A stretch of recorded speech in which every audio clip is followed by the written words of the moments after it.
নমস্কার, আমি পুনুস কিচেন থেকে বলছি। আজ আমি দেখাবো মাছের ভিন্দালু। আমি 4 পিস রুই মাছ নিয়েছি, ভালো করে ধুয়ে রেখেছি। এরকম বড় চামচের 1 চামচ আদা, 1.5 চামচ ধনে গুঁড়ো, 1.5 চামচ মরিচ গুঁড়ো আর একটা লেবু। এগুলো আমি মাছেতে মাখিয়ে আধ ঘন্টা রেখে দেবো। এই রেসিপিটা অনেক দিন আগেকার আমার মায়েরা করতেন।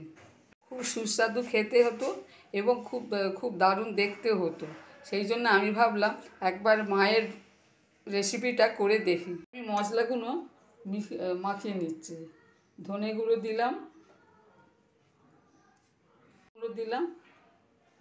আদা দিলাম। এটা ভালোভাবে মাখিয়ে নিচ্ছি। তারপরে দেব লেবুর রস। এইবার মাখাবো লেবু।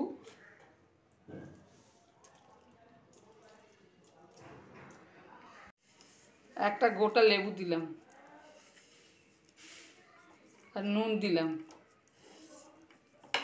এটা মাখিয়ে আধ ঘন্টা রেখে দেবো। সব কিছু মশলা মাখানো হয়ে গেছে।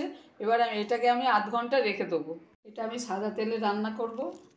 একটা শুকনো লঙ্কা, তেজপাতা, 2টো ছোটো এলাচ, দারচিনি আর 2টো লবঙ্গ দিয়ে ফোড়ন দিলাম। ফোড়নটা গরম হয়ে গেছে। এবার একটা পেঁয়াজ দিলাম। এটা ভাজা হয়ে গেছে। এবার 4টে মাছ আমি তুলে দিলাম।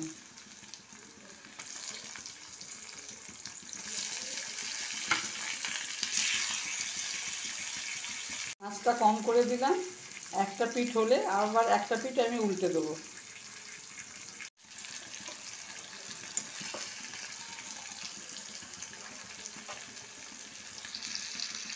মাছটা আমি হলুদ দিইনি বলে সাদা লাগছে, কিন্তু মাছটা ভাজা হয়ে গেছে। এবার যে মশলা মাখার যে জলটা আমি দিয়ে দিলাম।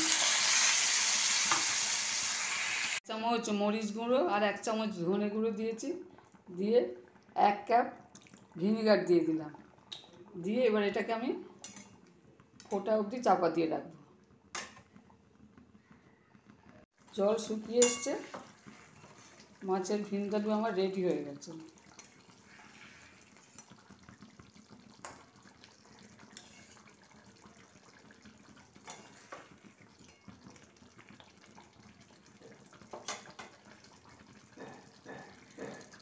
মাছের ভিন্দালু আমার রেডি।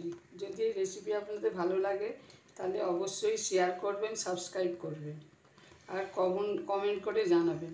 মাছের ভিন্দালু আমার রেডি। যদি এই রেসিপি ভালো লাগে শেয়ার করবেন, সাবস্ক্রাইব করবেন আর কমেন্ট করে অবশ্যই জানাবেন।